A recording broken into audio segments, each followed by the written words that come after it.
Well, hello and welcome, everybody. We are here for week 3 of season 1, 21-22. It's myself, Kate Bates, and Nathan Guerra tonight. No Dave Towle.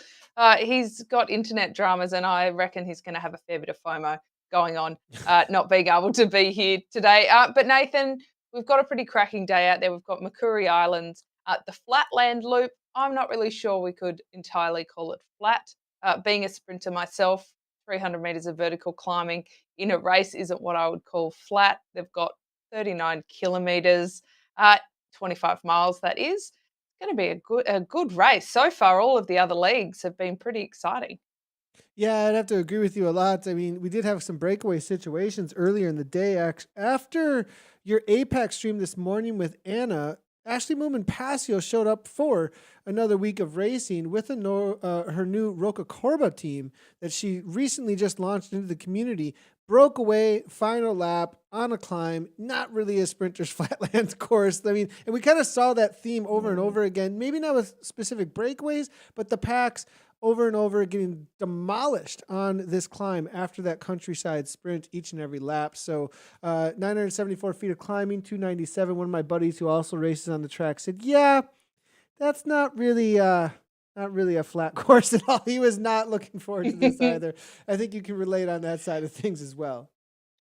Yeah, well, and Ashley Momopassio, that team is named after what I would call one of the most vomit-inducing climbs in Catalonia, in Girona. So they go up it all the time. I only went up a few times and pretty much only for the photos, Nathan. So fair to say they're a big fan of the climbs. But there is some opportunities. There's a couple of sprints along the way as well, which makes the action just packed because it is 3 laps of the same course. The women are out on course soon, very soon. So let's take a quick look at the standings before we jump down and see what they're doing out there.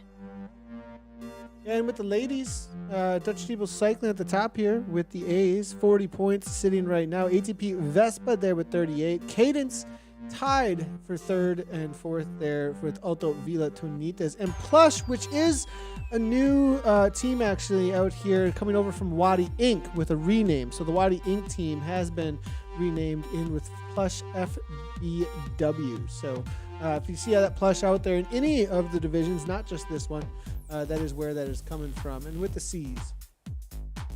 I love these acronyms. We get to guess what they are until we find out. We've got the herd of misfit meerkats at the top there, ahead of Dutch Diesel Cycling Atomic Kittens in second. The Revo Musketeers sitting in third. The Fearlets in fourth. Herd of mischievous meerkats. I do love these meerkats in fifth. And the GSZ Queen Bee Coalition in sixth there. I believe there is not any of the D category races. Let's just jump right on over to the men's, as they're going to be out on course here in just a few minutes as well. Might as well get through here while the ladies make their way toward the first sprint point. On the Rivet Hayes there, 40 points, 4 points ahead of Oh My God, They Killed Kenny, and Dirty Rascals Riot are tied for second and third. Fred AF out there for and I believe that's also standing for Abscray Finesse as well as maybe another term there. And then it's going to be On the Rivet Rush there for fifth. Evo Sonic Boom, Dirty Rascals Rampage for sixth and seventh there. Esada SDE, Momentum CRA, Auto Villa Zayante there. That's your top 10 right now in the West Division Men's A that we'll be covering on the day. And the B's, I swear they name teams just to trip us up. On the Rivet, TWSS ahead on the table, ahead of TFC Pickle Juice. The Dirty Rascals Brit in third. Red Peloton B in fourth. ATP Racing Krypton are sitting in fifth. The Dirty Rascals Bing Bong, not ping pong, Bing Bong in sixth. Dirty Rascals Beliebers in seventh. On the Rivet, Zeal Breakers in eighth. OMG, They Killed Kenny B in ninth. And Plush BW2, there's that Plush again, sitting in 10th. Isn't Bing Bong wasn't that a character out of a Disney? No, it was a Pixar? No. Bing Bong? I will be Googling that one. I believe he was like an imaginary character in that. Anyways, all right.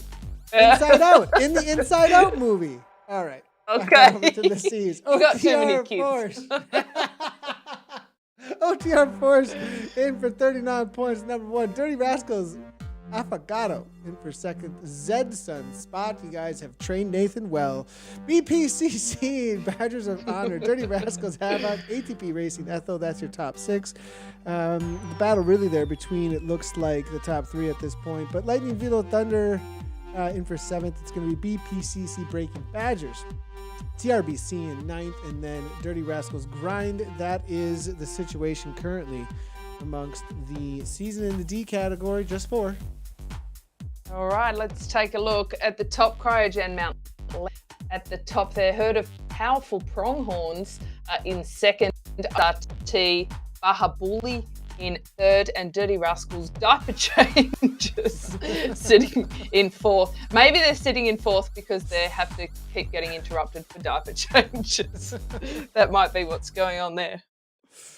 Well, we seem to have a theme. There's plenty of parents, it looks like, in the world of the Zwift community out here today. And always loving the dirt team, obviously, as it is the Dad's Inside Rider Trainers. We're in with the women here making their way around course for their first sprint point, 3.3 kilometers in. Everything's pretty chill. You know, this course up front tends to be this way. Everybody kind of watches each other. You usually don't see too many attacks early on. And then from that point forward, though, that first sprint point forward, I feel like all mayhem just kind of like unleashes from that first sprint point forward, because immediately you go into that climb. Then from there, it's just a steady grind, and you can kind of throw attacks in a steady grind of a climb like that over and over again, see what sticks. And then a lot of people seem to be wanting to go from like 1K, 1.5K out from that second sprint point at the top of the climb. Actually, Ashton Lambie showed us exactly why he's got that 1K record, because he went from 1K and just walked away on the first one over the top. Oh, it's insane, the talent that is racing in here, and you get to see their numbers and feel a little bit less adequate the next time you get on your own Zwift bike. To be honest, we've got some big names racing again in this division this season, Nathan. Now, I've missed the last couple of weeks, but the big names are back. Barbara Fazoli, love seeing her racing up there, and very happy to see Ben Howling out there as well. So she is somebody you certainly wouldn't want to let go even a couple of seconds, because she can certainly time trial. She has held that hour record, Molly Van Howling, for Dutch Diesel Cycling. So great to see her out racing again this season. Yeah, Fazoli, always want to be watching out. But Austin Brink is a well-known name in the community as well. Be on the watch out for Austin Brink coming from Cadence. 171 beats per minute currently, as you can see. The first sprint point now coming up pretty quickly.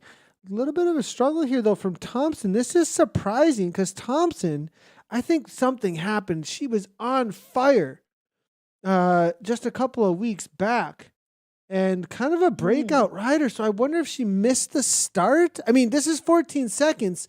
And look at, she's throwing 3.8, 4.2. It's not like she couldn't be in the pack right now. I'm getting the feeling that perhaps there was a dropout technical issue or missed the start somewhere as we've approached this first sprint point. Yeah, that's a real bummer, because it's very early days to be 15 seconds off the back, especially with how they've been ticking along. But we can see that the pace is steadily increasing. When we first came on, it was around the 38k an hour mark, but now they're leading in. This is only a 130-meter sprint, so they're in full flight as they hit that sprint line now. All the power-ups are out there. These watts are going insane, over 10 watts per kg. Daniela Torelli, she's going to take the win there, and quite comfortably, I might say. Yeah, from what I'm seeing here, DDC just complete domination. 1, 2, 3, 4. ATP just coming in right behind with Connolly, but Connolly also has been the only one I've seen. Well, not the only one, but Joy Connolly over the top of the reverse KOM last week was really, really impressive, because she just set this pace and said, this is what I'm doing. I don't care what anyone else is doing. I'm setting the high 4s to 5 watts per kilogram all the way to the top, and I don't care who sits on my wheel, and just made it really difficult for the rest of the riders. Wonder if we'll see something similar to that from Joy as we come over the top here. AVRT now taking over at the front with Steele, it looks like, and Holt. Maybe that's just a little bit of overspeed, though, with the depth perception, rather than actually wanting to do much with it as they back off the 2.6-ish. Yeah, I think that is what we're seeing. Joy Connolly, she's got an insane 15-second power. We were just impressed by the ladies going over that 10 watts per kg in that sprint, but Joy Connolly can sit over 11 for that 15 seconds. So that's a really high burst from her, which gives her a really good opportunity to force those breaks, not just roll over in a sprint, but actually do a lot of damage when she puts an attack down. I always love seeing riders like Alison Grinnell just sitting at the back, Nathan, because she normally has pretty good legs, and it's quite good to see her just conserving at the back, and often a bit of an indicator that they might be a bit active in the back end of the race. Ossenbrink, the other one you mentioned, she's also just sitting at the back there. So got to make sure they're still in the draft, though, because I think there's a conception from a lot of people, both in Zwift world and IRL, that if you sit at the back, you get the easiest ride. But in fact, you need to sit in the middle of the bunch to get that, especially when they're pushing hard at the front, which is what we're seeing now. It is starting to string out. Salthouse pushing the pace there. Cat Salthouse definitely pressing on a little bit. 174, as you can see, beats per minute. DDC coming through with Alexander, it looks like, and this is causing mayhem at the back, actually. And good point there made about, being in the middle of the pack. It gives you that opportunity in those top, I would even say the front 1/4 a lot of times, if you are going to struggle a little bit, to move your way backwards if need be, if you need to fade just a tad to find a little bit more landscape to work with what kind of effort that you do have. But definitely middle of the pack is where it's at. All that, I find at the back, it's always this kind of yo-yoing effect that's going on, because you get the most out of the uptick in speeds, and then it might get away from you a little bit, and you have to cover how it gets away from you a little bit because of that kind of accordion that can take place from the front to the back of a pack. So, yeah, definitely want a steady ride. It's in the middle. Well, we've got a thing in Australia. We call it an Oki strap. Do you know what that is, Nathan? An Oki No, strap? I have no clue Okay. what that is at all. It's got a hook on each end of it, and then it's elastic in the middle. And you use it to fasten things to the roof of your car, for example, or Bungee something cord? like that. We call it I think we call them bungee cords. maybe. Okay, we call it an Oki strap. And it's like having, I used to always think in the bunch, it's like you have an Oki strap on the back of somebody's saddle, and depending on what they do, you might yo-yo back and forth a little bit. You're certainly in a lot less control when you're sitting at the back. And now You have me looking up Oki a straps. new Now I have word. Oki Yeah, straps. like looking. OCCY is how I would how I would spell it. I mean, that's, you've got to fit into what Dave and I do, you see here. Oh, yeah, those are Nathan, and we bungee always cords for teach us. each Those are other. definitely bungee Okay. cords for us. But like the And I've technical just found out term, elastic yeah, luggage yeah. straps, right? Like, it's like, of course. Oh, And somebody come out of on. the UK told us that, I bet. Like, that's what I'm thinking. Yeah. Oh, sorry, we should get serious again. Pay due respect to these athletes.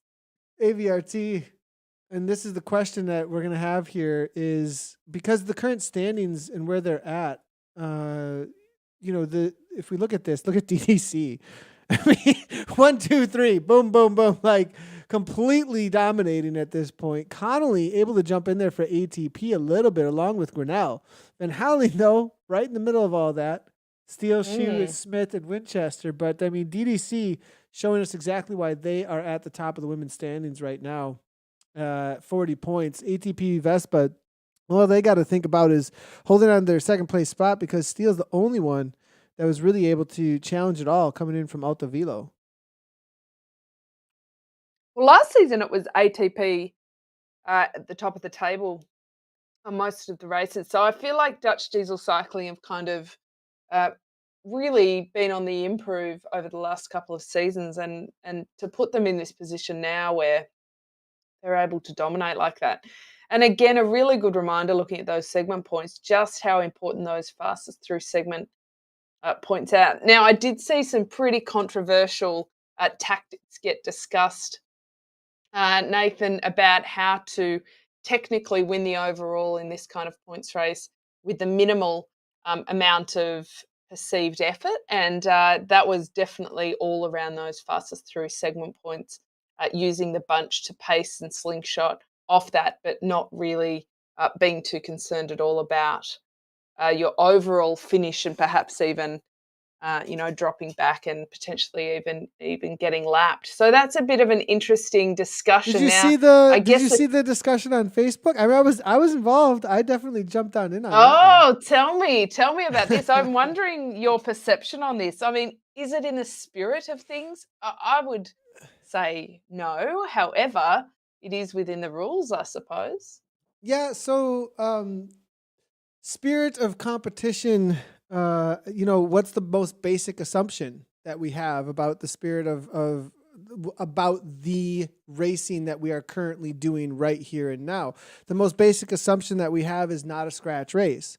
The most basic assumption we have is a points race. And so for me, it's two different goals that people have in mind. And what does one goal where people are sacrificing the resources that they have to win, that goal, which would be first across the line in every single spot in a scratch race situation? That's a completely different goal, maybe of another rider, and we can't mix up the two goals.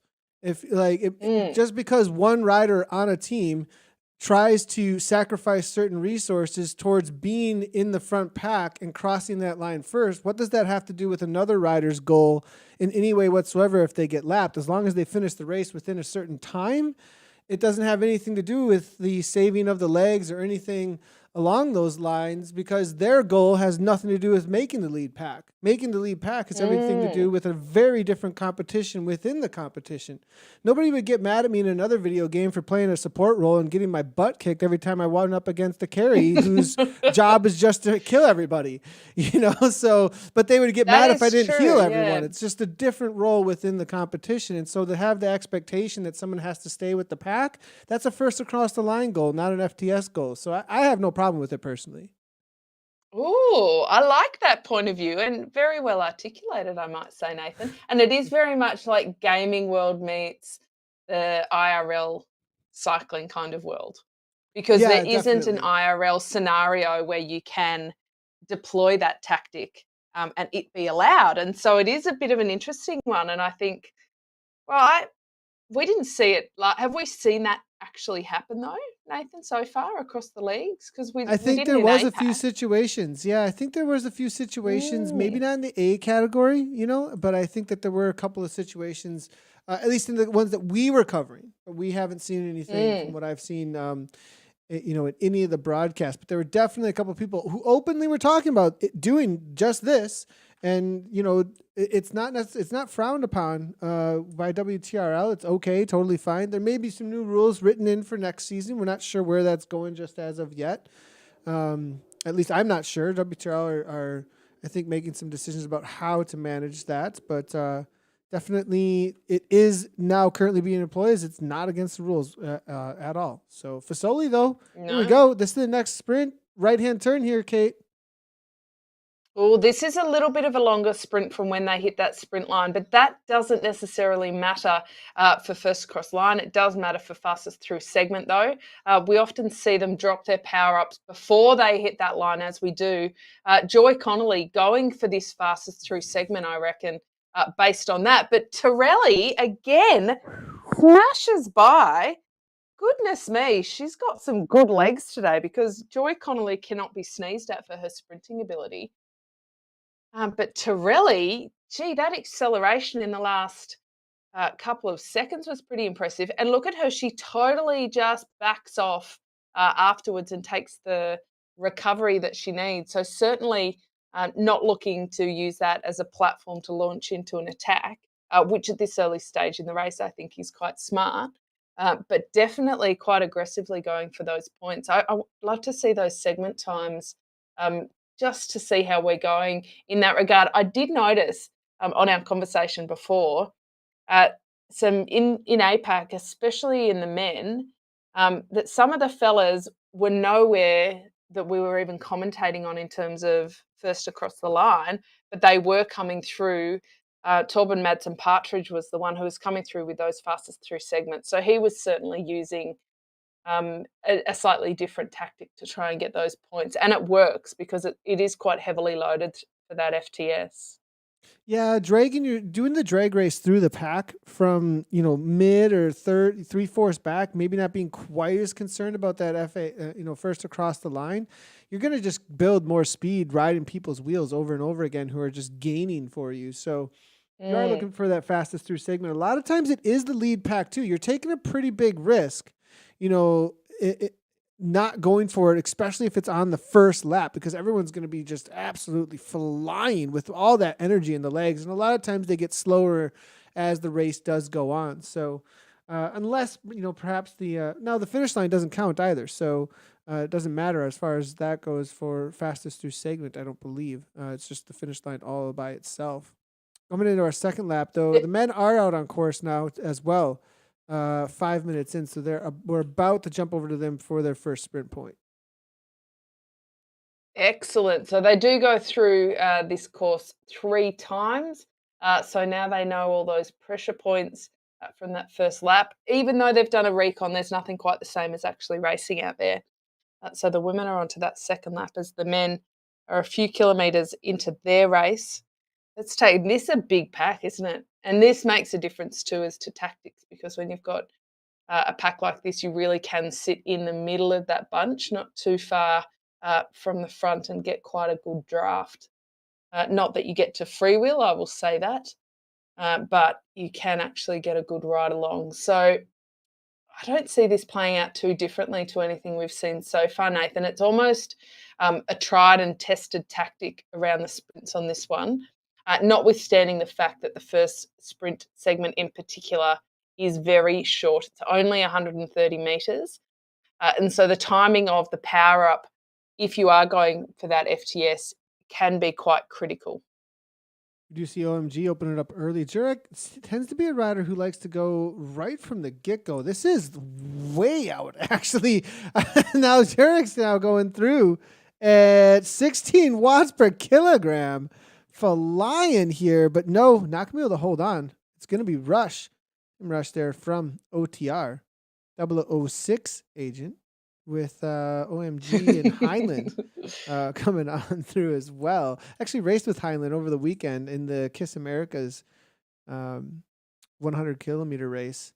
He was definitely someone I did not want coming to the line for a sprint. That was a situation that I was dreading against John Heinlein. Good to see him back out here just a couple days later, now racing in the America's West. But definitely has 100 kilometers in his legs from Sunday morning still, too. There's certainly some big numbers got thrown out in that sprint, didn't they? They weren't. I mean, you said it perfectly when we were talking about the women, that in these first lap, a lot of people have quite fresh legs, and it looks like they're. Oh, I was going to say there's a big attack happening there, because we're seeing Hill is up near around that 10 watts per kg, really making the most of it. This is a pretty concerted team effort too.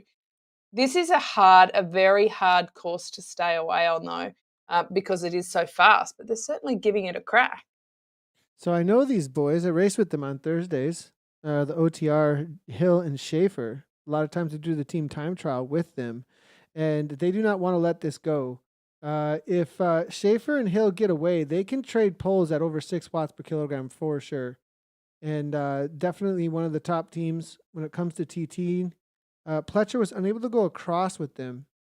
But yeah, OTR definitely were looking to try. I think they were trying to get 4 off the front, actually. It looked like 4 jerseys were making something happen there. And I'm just putting the standings up on board here just to give an idea. They are the current team on top, and they're looking to defend with this move. 4 seconds have gone out. Oh my God, the Kilkenny are trying to cover it very quickly, though, and not allow too much space. Smart move by them, because I would not want to let these OTR boys get away too far. My question here, though, is this just for the points at the top, or is this actually for a full-on breakaway? Because those speeds on the downhill with that kind of pack on the chase, they're just going to be way too high to manage. I think it is an interesting move if they are looking to continue on the march with that downhill. It certainly didn't work yesterday, even though we saw Mark O'Brien in APAC getting out to 20 seconds at the top up here. But this is a lot of energy to expend just to get points up the top here. So, perhaps they're feeling that is their only option to do it. It's not bad timing, given the likes of Juricic, how explosive he was through the sprint. You can't recover super quickly from that kind of effort. When you're hitting 15, 16 watts per kg, even if at the time for 10 seconds you feel like you're breathing quite well, all of a sudden, your face will turn a wonderful shade of red and or purple, depending on how well you're breathing. And it does take a little bit of time to recover. It's very hard to then immediately get involved in a chase. Heinlein is the other one I would say who really put in some massive watts. We could see in that intermediate sprint. It's going out 6-7 seconds. O'Brien had 20 seconds and it came back so quickly. I don't think they're going to be able to keep it away, the two of them, if the pack want to chase. But if the pack do get busy looking at each other, and we've got a bit of encouragement there from some of the other guys to get them out there. But OMG are going to have to actually chase. They won't just roll back on, I don't think, while these guys are putting out significantly higher 1 to 2 watts per kg as they're still pushing away and extending that gap a bit. Yeah, Mog looks like most likely streaming as well over on Twitch. Always good to support the those who are putting that effort kind of in there. Hemke goes to the front, shuts the door, slows them right on down. Mog sees what's happening and goes across, it looks like. So they're definitely committed to this effort at 6.3 on the front still here from Graham Hill. Paul Schaefer as well, or Patrick Schaefer, excuse me, there in sec.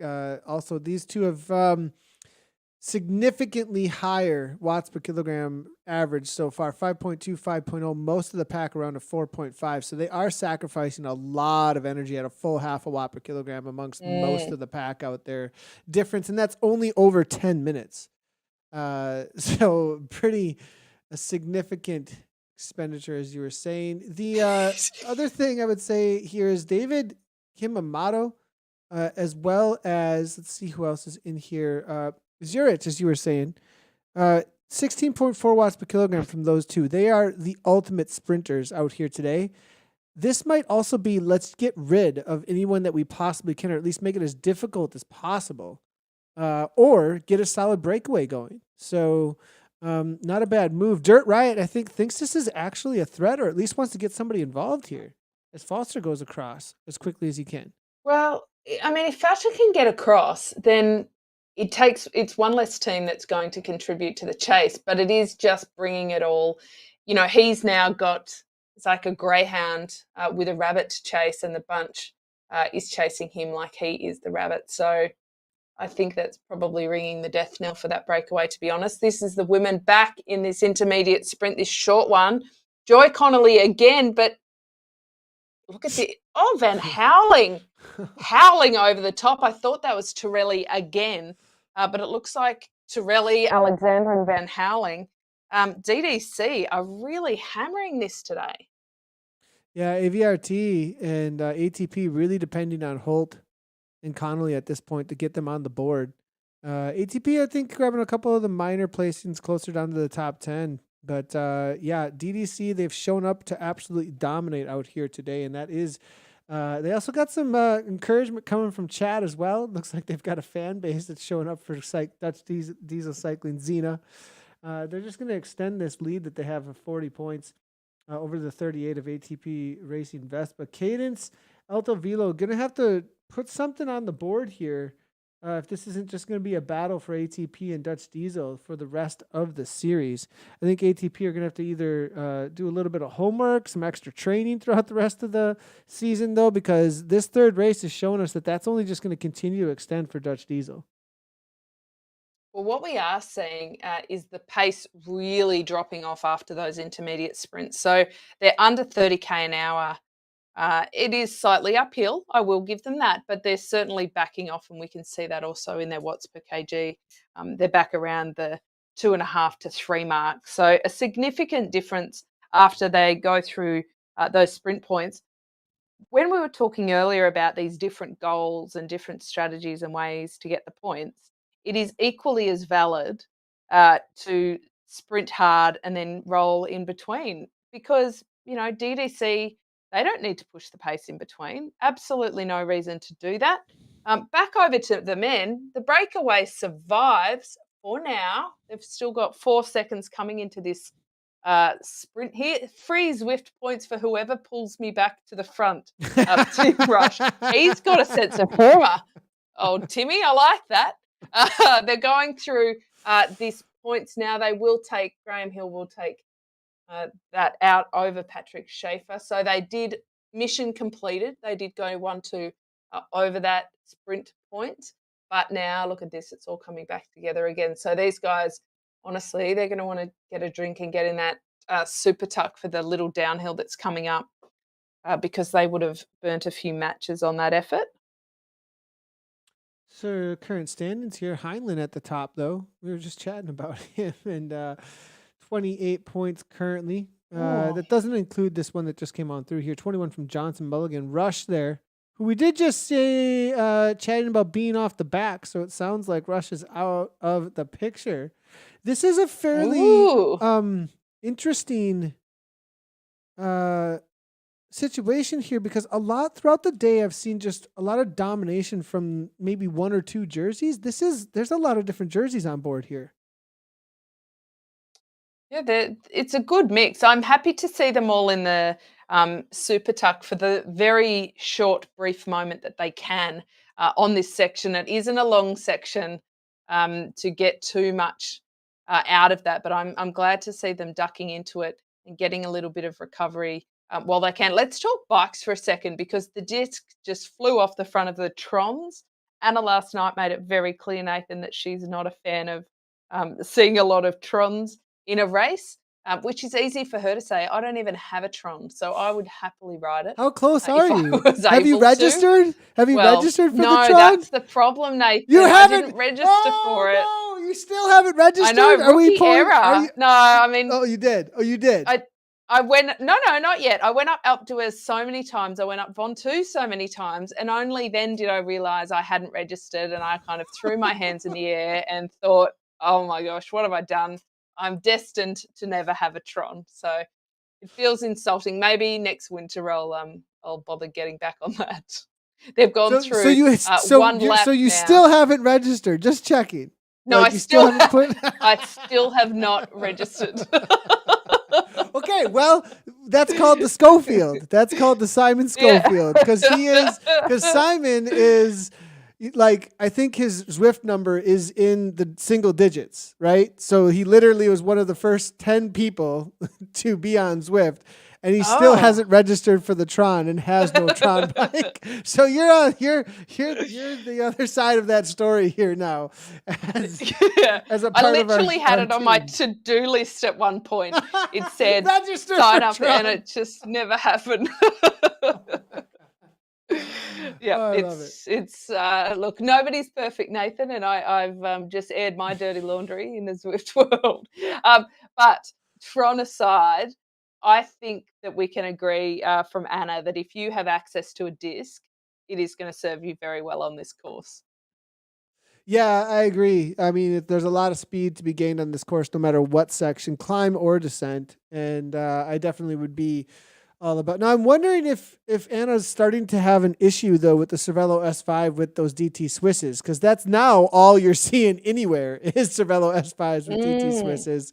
It kind of becomes this situation where, the fastest bike just is always the most popular bike, and if it just blows all of the other... This was one of her kind of gripes, is like, can we have, like, wheel sets or gloves and helmets and stuff that kind of accentuate just enough in another way that, well, if I want to attack on the climbs, it can need, or I want to attack on this section. And the Cervelo S5 at this point is just that strong, no matter where we're at, unless we're going up Ventoux or we're going up, Alpe d'Huez. I think, those two situations, or Watopia Mountain, you bring a climber. Outside of that, there's not too many situations where I would say, yeah, I want that climber, unless it's a mountain, a hilltop finish like on Volcano or something like that. I might bring a climber, but even then, there's so much drafting on that on those courses still.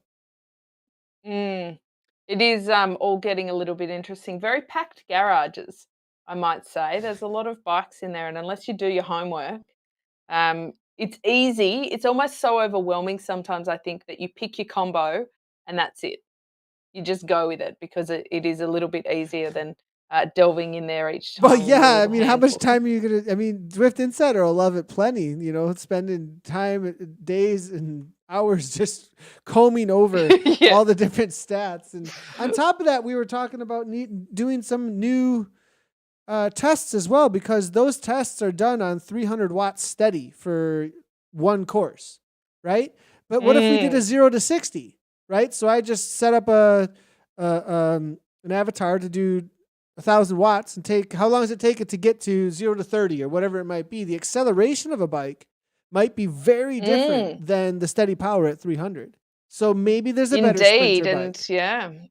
And I've thrown it out there as well. Further to that, it massively depends on your physiology because some sprinters, I think I mentioned this last week, talking on the APAC, is that some sprinters really good in the acceleration part in that first couple of seconds and they hit a peak power very quickly. Other sprinters who are equally as successful in a sprint quite differently and have to have a lead out and actually can't sprint until they're at a fairly high speed already because they don't have that acceleration.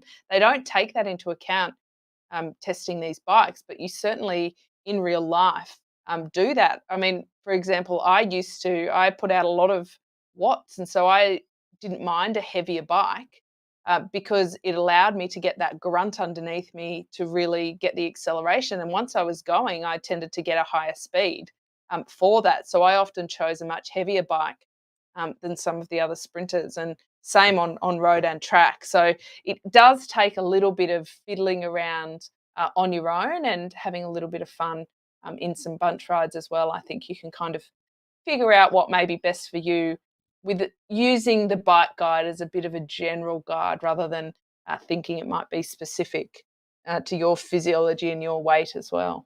Now everyone's going to be doing lab rat tests out there, It's like fun. It's figuring actually out. really fun to do. That's what I mean, that's one of the things about indoor training too that I always really liked is all the variables that you could mess with. You can mess with so many Mm, variables: cooling, heating. You've got your food immediately present. You can set up different kinds of like. Whereas outside, there's nothing. I mean, training outside is absolutely awesome. I always go for my peak powers outside. A lot more movement and stuff like that. But you don't have as much control about what's coming at you, and what the day is going to be mm, like, and what the weather is going to be like, and what the temperatures, etc., that you have control for. As mm. well as, I mean, we started getting all kinds of. I mean, I got an oxygen tent and started doing all kinds of stuff with that too. So Ooh.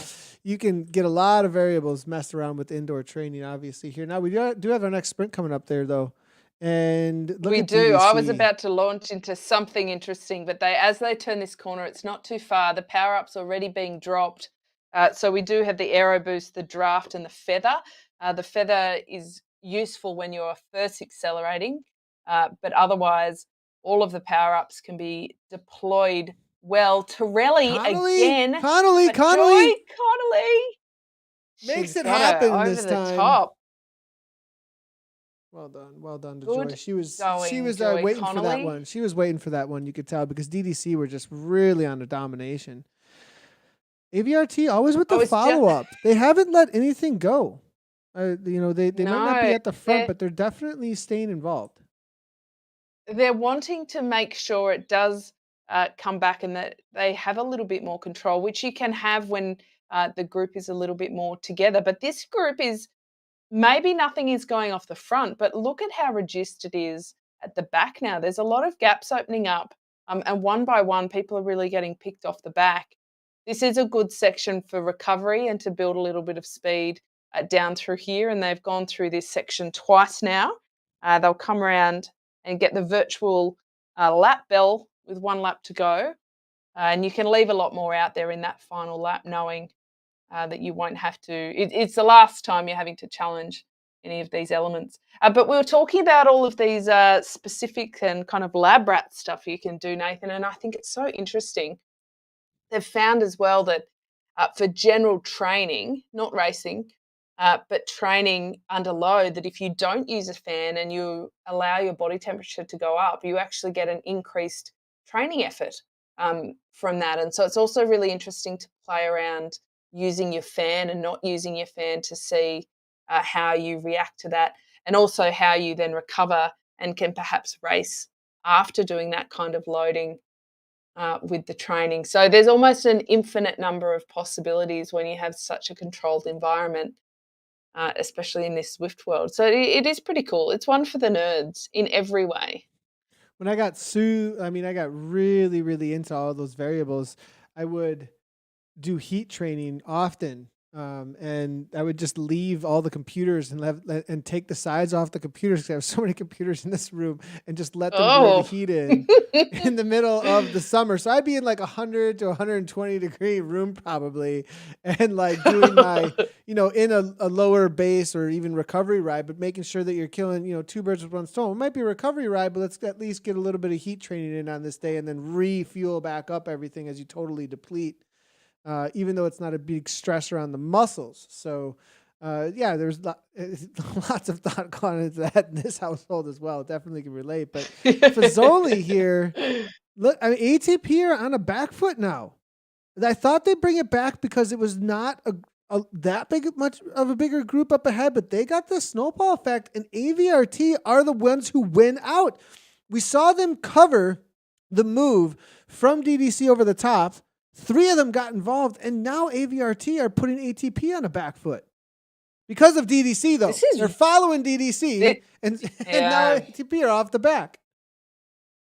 This is interesting because ATP generally are going to have to change the way they race, because it's very different season this time round, with Dutch Diesel coming in with such power. ATP are used to kind of dominating and being able to set the strategy a little bit, but that is changing a bit. And look at those massive FTS segment points from Megan Alexander. That is a very, very classy way to get those points, because it's Torelli who we've kept to see fly across that line as the first across the line.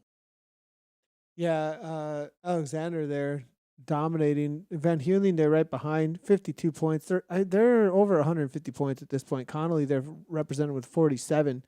ATP still under 100 points at this point, just barely over 60 actually. So Steele and Holt getting shot down a little bit though.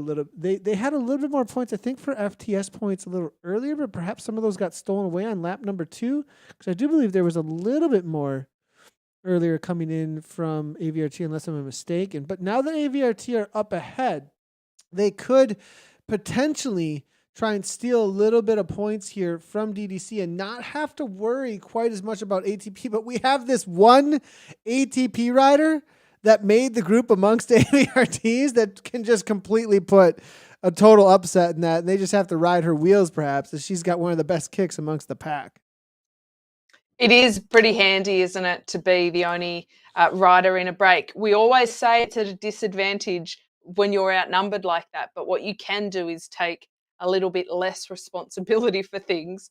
And Joy Connolly can certainly roll through and do some turns, but she's under no responsibility at all to do anything much out there, because the AVRT and DDC have got that completely covered. You're right. As we're coming to the back end of this race, it is looking like Connolly is really finding her legs, especially in that sprint, to come over the top of Torelli as she did in that last one. Shows that the tides have changed a little bit there. She is a bit on the back foot in terms of overall points, but she's in a really good position to sit in, look after herself, not do too much, and then have a go at the ones that are coming up. There's only about 10K left to race. So she's certainly coming good at the back end. A little bit of cheering on there from Megan Alexander. She dominates this so far. Good to see Anthony Hayward and some of the other comments coming through. A little bit of fun also coming in from the comments, as Cassandra Rush is making some jokes about the fact that Tim is actually her husband, who is off the back of the men's race. So good to see Rush jumping in here. She was just racing, I believe, with us in the East and had a really solid ride. Also for the DDC team that was in for the East just a few moments ago. I believe that was going to be Crush It, as the nickname in game that she goes by. AVRT now leading things Crush out. it. I like Yeah, that. Crush It. That was the name. I love commentating on Cassandra because I get to say, Crush It's on the attack. And she takes over a lot of times at the front end of the race. I think today, though, the climbing might have gotten to her a little bit. I think she had a really solid upfront sprint. It can be one of those courses that just bites away at you because you put 100% into these sprints, get some quite high loading happening, but you actually don't get the recovery that you might think. Even that decent downhill section goes so quickly that you are having to then make effort again fairly quickly. But I'm wondering if they're sharing a trainer or if they do different leagues so that they can be the button pushers and be the support crew in the background. I mean, I like both Both are awesome. suggestions, to be honest. Yeah, 100%. both are awesome. 100%. We do have quite a few situations like that actually within the community where we will see a lot of times in the East one partner going, then in the West another going as the support does happen, or a single trainer, or you do have the situations like Clickbait Racing with Annie and um, Caleb Carl, where they're next to each other literally on stream, smashing the same race, which is always really fun to see as well. I do like that. I love the idea that if someone's sharing a trainer and they're, hastily trying to change bikes over in between and, the adrenaline that could situation could create as well. And that would be quite an enormous pile of sweat under that trainer at the same time. Assuming that people, although do use fans for racing, we were talking about heat loading, but I do highly suggest people use fans to full effect when they are racing because it's Yeah, certainly we don't want to shown that heat deceive can anyone. Yeah, we don't want to damage deceive anyone. performance. Yeah. You No, definitely want to that is bring for that core training temperature only down. people. Exactly. Yeah. Yeah. Bring the core temperature down. Your body is like a CPU. You know when your computer completely slows down from the Yes. graphics because you have a potato for using Zwift? Well, that's usually heat. Potato. That's usually too much heat in the CPU and it can't process things. Your body's the same way. It's a potato if you don't cool it, and it will just slow down. So, no, A Mr. Potato it's a Head. fried potato, okay, with bad grease in it too when you don't use the fans. So, no French fries, people. Well, they have actually shown that even with a fan, if you are still heating up a bit too much, that sticking your fingers in some ice for even 15 seconds can What? massively That's decrease your body amazing. temperature. So give it a That's go. Yeah, it's amazing. That's you can also amazing that your do it body can on transfer that yeah, cooling that from the yeah. blood movement. That is amazing. Yeah, yeah, give it a go. It's a bit confronting, is what I would say. Now they're hitting the sprint. This is the short 130-meter one. Less confronting, perhaps, than an ice bath to your hands mid Joy with the Swift. upset. With the upset. Holt from Again, AVRT holding down, but I mean they at least get a top 10, two top 10s out of it though. So that is some more points still. So how far down did it they go is, there? and Maybe making a they mistake there. I'll have to will. ask Martin. This will all come back together. But Joy Connolly showing that she's really starting to increase her pace toward the back end. But also Torelli has gotten a lot of points along the way. So not necessarily needing to be first across the line. They can wait till that final sprint. We talked about Look at Smith. Look at uh, Smith. Van those Houweling. different tactics. Well, you've got to think, Nathan, this is a points race, yes. But you know what's also really cool is going across the line first. And if you can manage within your team to hit all of those marks, then that's a pretty cool day out. Van Houweling, I think I said earlier on, you don't let her go off the front because of her incredible time trialing abilities, but there's a reduced ability to chase because of the combination of that now chasing group. So it looks like Holt is the only one that's really pushing across. Connolly isn't going to chase. We've then got Alexander. Well, she might go and sit on Holt's wheel, but she won't be actively chasing Van Houweling. So even though it's only 2 seconds, this is infinitely more dangerous than some of those 10 or 15-second gaps that we've seen with that giant pack then chasing at the back. That's exactly what I was thinking is that this situation, it's going to be every woman for herself, really, because DDC is not going to do anything. So at this point, it's AVRT who would need to work together to bring this back, or Connolly just jumps across. She may not be that interested because she's confident she can win out the sprint here amongst these ladies, but I'm surprised Connolly's not going, actually. I mean, Van Halen, you let her go, and this looks like everyone's calming right on down, is not very interested or not very able. I think it's a more not able at this point. Not, Well, it was great for these timing riders. because Connolly just went into the red, as we kind of talked about earlier. Like, after a sprint is a really good and very opportunistic time to go on the attack, because you do have people who have smoke coming out of their ears.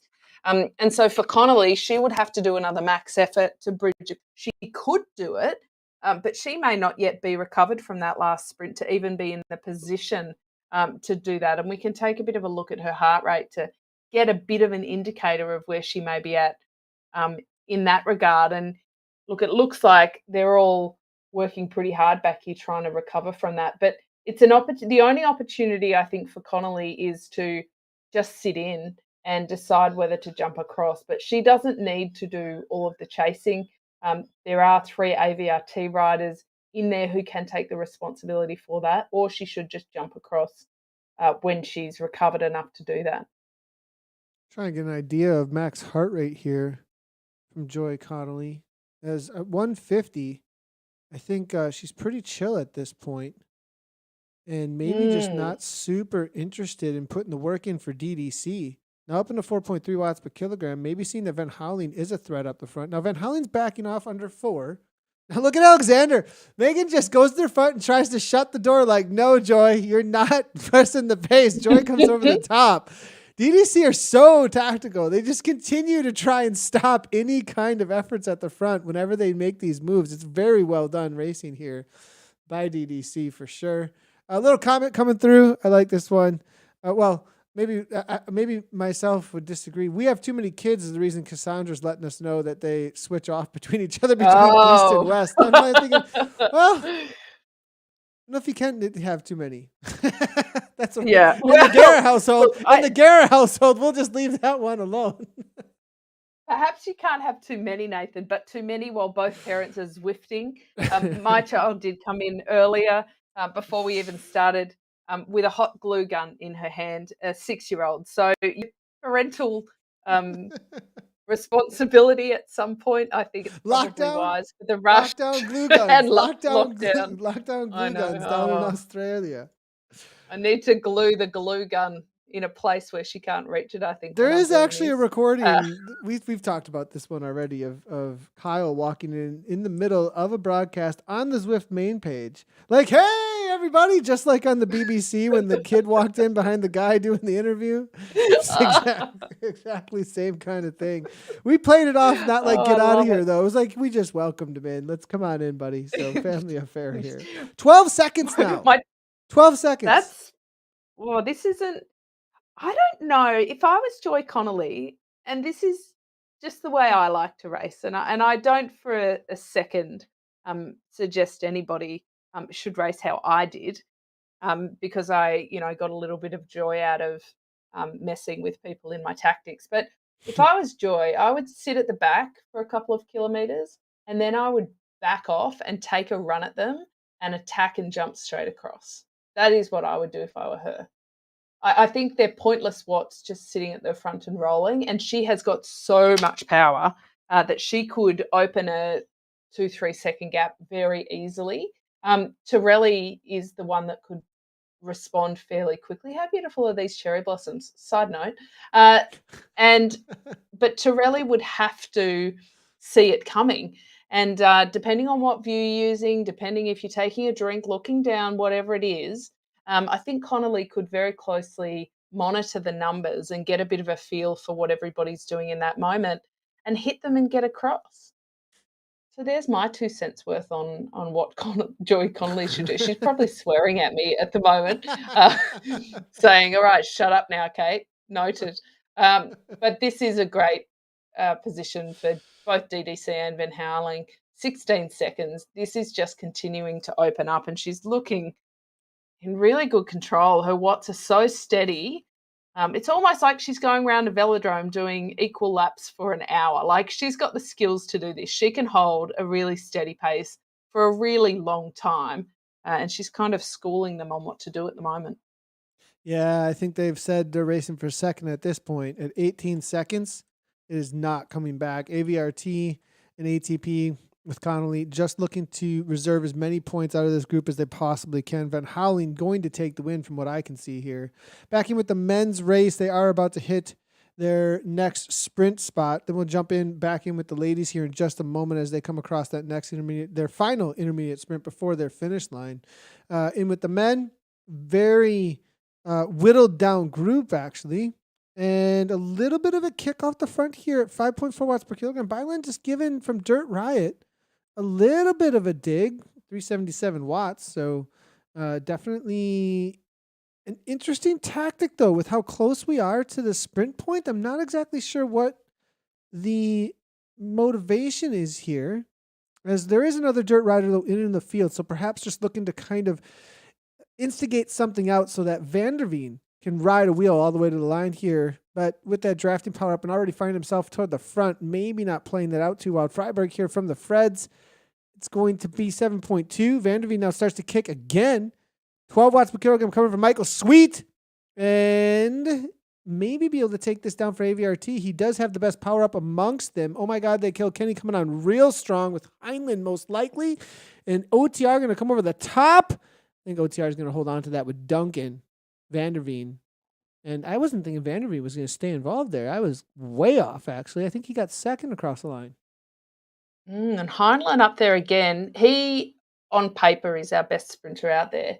Every day, we don't necessarily know where they are in their training cycle or what's going on there, but we can expect him to still be fresh at the end, I reckon, based on his power numbers. And he is doing well in all of these intermediate sprints. Let's take a look at the replay. A lot of power-ups being dropped quite late in the game, I'd say, Nathan. It's only 130 metres, but they're only dropping it when they're first hitting that sprint line almost. Not too close in the end, actually. Still half a bike he got that by. But look at the numbers on Heinlein, 14.5. 14.5. He came on so Jeepers. fast, too. Like, look at this, where he comes from. Watch the Oh My God, They Killed Kenny kit in the, it's kind of like that old school brown and yellow coming from way back in the pack. The only other arrow power up amongst those others just rolling through. Zoom. And ends up still in second place, almost perfectly timed for the top spot. The ladies racing is about to come across their next point out on course. Let's go ahead and check out that the next intermediate before their finish. But Heinlein, again, I think watch out for him in the final kick. And I actually didn't realize how strong he was when I was racing him over the weekend. I didn't know that I was actually probably. I'm usually fairly confident in my sprint, but I didn't realize he had 16. I'm glad we dropped him, actually. Probably good, yeah. Well, it was close. Now you'll be looking at him differently in a race. Yeah, it will be. No, I definitely will. Van Houweling takes these, but I had the opportunity and fortunate enough to have Gavin Dempster in with us. So he just drove us to the line, me and him in a breakaway. Anyways, Torelli now. We'll talk about Nathan later. Here we go with Alexander, Megan, and Torelli to the line. DDC just go 1, 2, 3, and 4. Connolly, a little bit late there with that arrow power up, and actually using an arrow power up right there to get those points was most likely kind of a dice roll. Now it's a 1 in 3 chance for another one. Look at all these arrow power ups. Everyone using before they even come to the line, but it's completely spread out here. As Van Houweling still 17 seconds up. I don't think this can get shut down. It's coming down fast, I don't think it can. Yeah, but that's because Van Houweling didn't sprint through that line, so she didn't get that extra acceleration, but the others really did. I cannot see them now getting organised. And the roll down the hill, I don't think with that size pack will be enough to shut this down. Still only a couple of kilometres left to race and 15 seconds. Even IRL, that's a pretty big ask with a very organised pack. And not forgetting that one of the reasons the pack didn't bring this back is because they weren't working beautifully together in order to make it happen. So I think this is probably signed, sealed, and delivered from Van Houweling. Got some super tucks happening. Now, Joy Connolly did leave that a little bit too late with that power up. She did go into the orange for the sprint, but the timing was a little bit off. Now, this is interesting. Torelli has been dropped Off the off the back. back a bit after that Yeah. effort. So a few tired legs there, which will hurt if she is able to get back on and close those 4 seconds down, which isn't out of the question. She'll then have to sprint pretty much straight away. So that'll be a leg burner for sure. Joy Connolly kind of in the hot seat in terms of finishing this off from that bunch, but Van Houweling still out at 12 seconds. I think they're going to run out of time. Yeah, she can see it, and there's the bridge, and there's the finish line. No problem whatsoever at 189. Well, plenty of pain, as you can see here, 189 beats per minute to get there. Connolly, though, I mean, only 12 seconds. It's a pretty quick turnaround here for the next sprint. Alexander, Megan, maybe going to make this happen? No, AVRT. Great to see them pulling something off at the end here for a second place with Steele. So well worth making that break for sure. As we do see the chase here from Fazoli, also very close actually. They weren't too far off the back. They put in some work as Grinnell and Barbara Fazoli come on across the line. Hines there also from ATP. So make peace. Ouch, Cadence with a rough day out there today. A really good finish in the end there from the ATP squad. They had quite some strength in numbers in that chasing group. And you're right, it did come back pretty quickly in the end, actually. Not big gaps at all between them. Winchester about to finish it off for ATP. But Cadence, you're right, bit of a tough day out there for them. But what a great ride from DDC. That was really dominant. Now, I didn't see what happened last week with them, so I say that without full transparency. This looks dramatic from that shot, but as we pan back, we can see that Patrick Schaefer doesn't have a huge gap here at all. Bradbury only a second behind. This could, although it looks like Bradbury's going across, and there's not a hugely concerted chase by the numbers in that backpack because there's a 2 to 3 watt differential being put out, watt per kg that is, not power, not outright power. If these two can get together, I reckon they could be an interesting pairing. Van der Veen looking to bridge across, but he is in no man's land at the moment. With the amount of distance that there is to the top of the climb, they don't have a lot of landscape to work with to gain a whole lot of time. I don't see this going out over 20 seconds would be my best case scenario if I were working with them right now would be like 20, 25 seconds if they went full gas all in. At only 5 watts per kilogram, being the final lap now at this point, I personally, if I were in here as a DS and I was saying, you guys, you got to be pushing 6 on the front right now. Maybe they were waiting up for the dirt rider, perhaps, wanting him to get involved. It would have been helpful to have another one of the teams there to not have any instigation amongst the chasing pack from dirt to try and bring it back. But now at this point, OTR, the strongest team in the pack and the current series leaders, they're not going to be working. Schaefer's got that free give it a go, as well as the reality of, oh my God, they killed Kenny. They've got Highland sitting in, who's got probably the best. Him and David Amato are going to be going head-to-head most likely at the end of the day here. So the two strongest teams, not any kind of motivation. They're just going to let this go. So Faulkner, they're from Dirt Rider saying, I got to get involved because if this sticks, we're not in it. I think that ship has sailed, though. I think that gap is too big. But we did see O'Brien last night. Again, he had 20 seconds over that KOM, and it came back so quickly on the descent. In any other course, or most of the other courses, a 20-second gap with a couple of kilometres left to go is, easy done, signed, sealed, delivered, but not on this course because of that downhill. This is interesting. It is coming together now with Foucher. So they will get 3 at the front there. They both use feathers at the same time. They're not even communicating either. Like, they literally are not communicating. They hit them at exactly the same time. That is so interesting. Wow. That's a facepalm kind of moment to have done that. But the 3 will certainly, they've got a better chance than just 1 out the front. Absolutely no doubt. 11 seconds it's out to now, 12 seconds. So it is starting to push out that tiny bit. If we're looking at the powers back in the bunch, they're not chasing at all. Homer, who was on the front, actually dipped down to 0 for a second. A nice little freewheel thrown in there. Still, that gap isn't blindly driving out because people are starting to do some work. We're seeing a lot of orange popping up in that chasing group. Look at this, Nathan.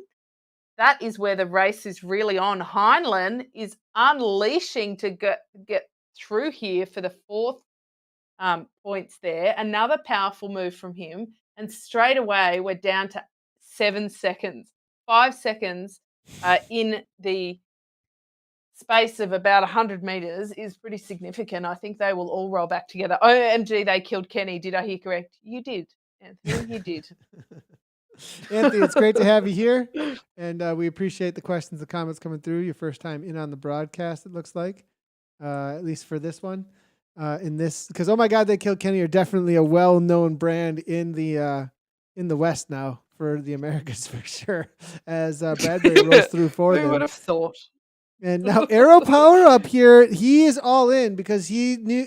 I mean, he's risking it all at this point with that arrow to go off the front and hold this. Jimmy Barnes last night, of course, our James Barnes from New Zealand, who's riding in Prem and won in Prem, I might also say. He called this a Hail Mary attack. That's what I would say Bradbury did. I love a good Hail Mary. I think you got to be in it to win it. And that kind of move really, I reckon 50-50 can survive and is definitely worth deploying.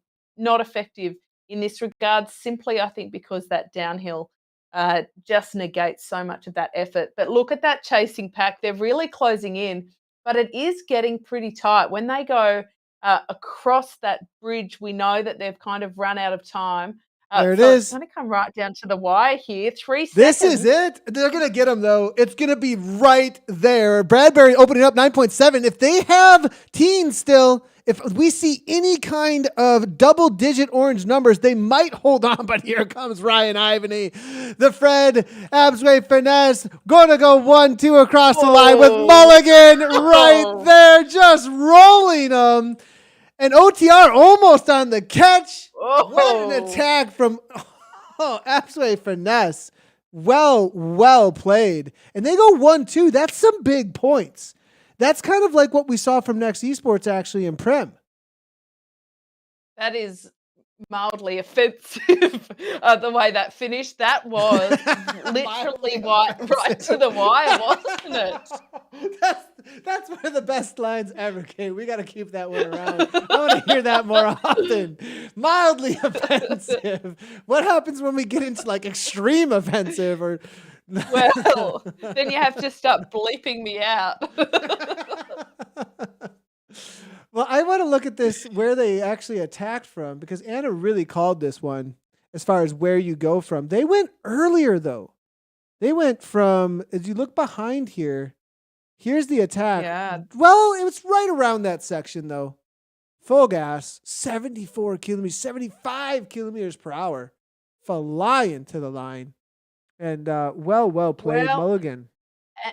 And our break, we had Bradbury in 6th. So 5 got past at the end. That was exceptional timing.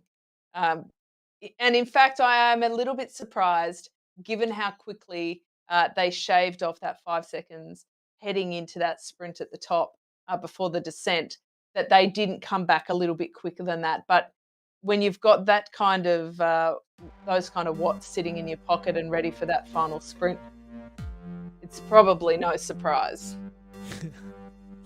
Yeah, I mean, those are some of the fastest of the fastest. Ivany and the rest know them well. But in the women's race here, I mean, Van Halen just said, well, following the sprint, sorry, Molly, I'm going to take off.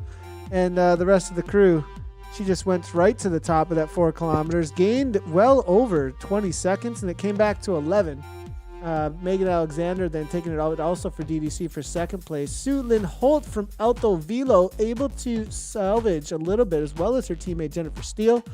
XP Racing with Joy Connolly coming through for 5th place. It's going to be Gina Yuan also for Alto Velo. So they really were able to stack that top 10 a little bit. They may move up in the overall standings by next week. Andy Smith here for Dutch Diesel. Daniela Torelli there coming through with a lot of points on the day as well in 8th. Allison Gurnell for ATP Race Investment, and Bonnie Fazzoli able to hold on to some points and keep ATP in the conversation. Oh, and I was calling Bonnie Barbara the whole time after last season. Well, I think it's a little bit of both there. I think it's one of those like I'm not positive. Maybe they can correct us. But yeah, it might be Bonnie Barb, might be siblings. We'll have to find out. All right, Marcy Varley took the win in the C's for the herd of Misfit Meerkats. Whitney Stidham for DDC Atomic Kittens in 2nd. Sarah Northway, DDC Atomic Kittens in 3rd. Carrie Bartlett coming in 4th there for the Misfit Meerkats. Elizabeth Russell in 5th for the Misfit Meerkats. Brittany Keskinen for the GSZ Queen Bee Coalition coming through in 6th. Christine Barr in 7th for the Misfit Meerkats. Christy Martin coming through in 8th for the Revo Musketeers. And look at how tight that top 8 was, my goodness. Liana Lee LeBlond in 9th for the Queen Bee Coalition. And Summertime, that sounds like fun to me, coming in 10th for DD as well. And now jumping in with the men's racing. Solid results there at the end for Absquay Finesse. Absolutely awesome to see. Ian Mulligan, obviously, killer timing there from Fred AF there. Karsten Ivany coming on through for 2nd place. David Amato, we said to be on the watch out for Amato.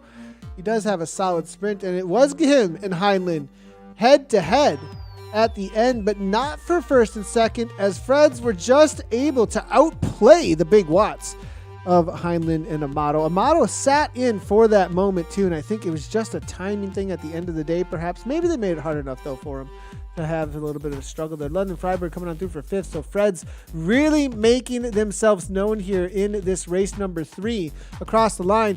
On the rivet, might be unseated from that top spot, or at least have these chasers that are Freds right on their heels for that top spot coming into next week. Oh my God, they killed Kenny and Dirty Rascals Riot there in 7th and 8th there with John Vanderveen, Christopher Bradbury there. Then it's going to be 9th to Patrick Schaefer, as he was off the front for quite a way, able to hold on to that 9th place with Robin Swinton rounding out your top 10. Over to the B category.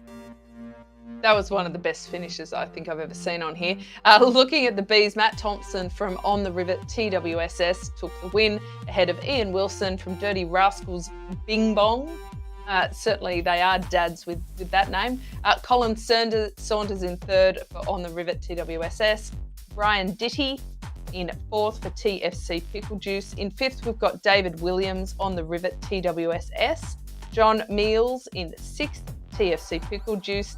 In 7th, we've got Scott Adams from On the Rivet TWSS. Dennis Shanager for TFC Pickle Juice in 8th. In 9th, we've got Mayank Tripalti, ISRT Ladaku. And in 10th, we've got Darren Boyd for On the Rivet Zeal Breakers.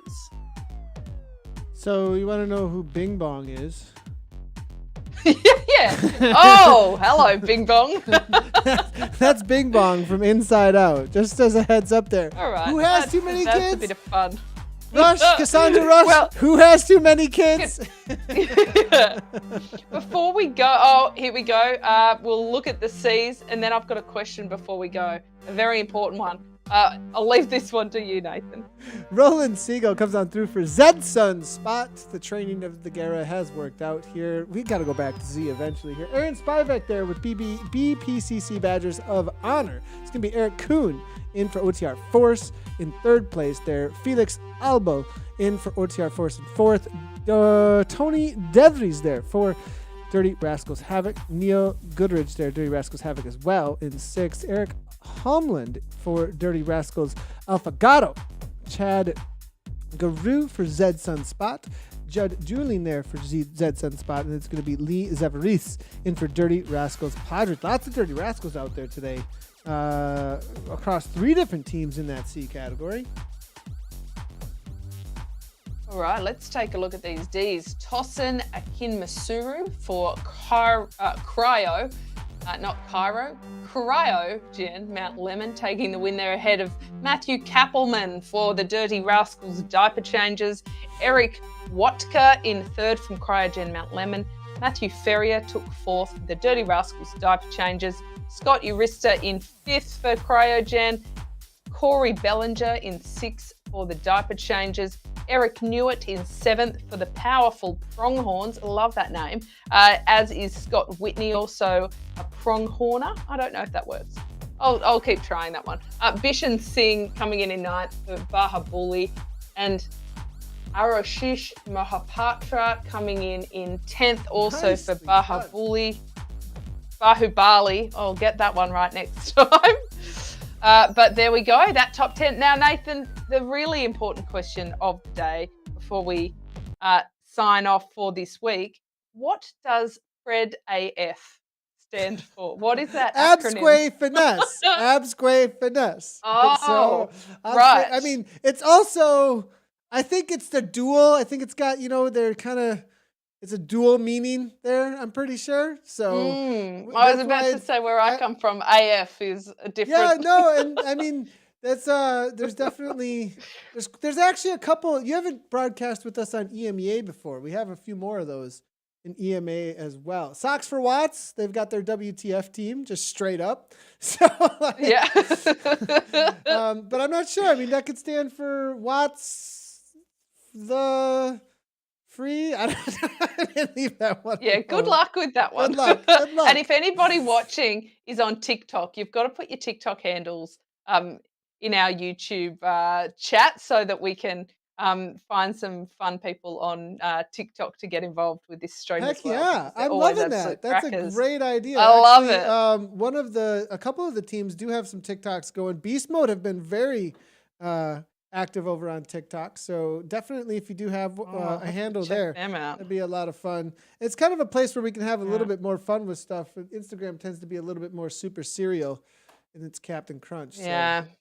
Yeah.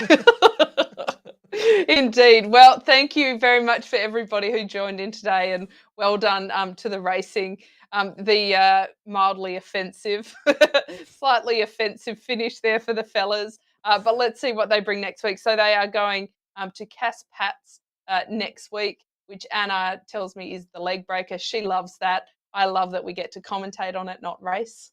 Nathan, we did on the leg breaker. We did a World of Zwift actually recon on it as well, and those hairpins at the end, it's constant 7%, 8% gradients coming at you nonstop. Anvil as well in the downhills. I think we're going to see similar to what we saw at the finish here, with some breakaways happening or gaps getting closed down real quickly, especially with an Anvil in the downhills. They're going to get over 80 kilometers per hour at a time.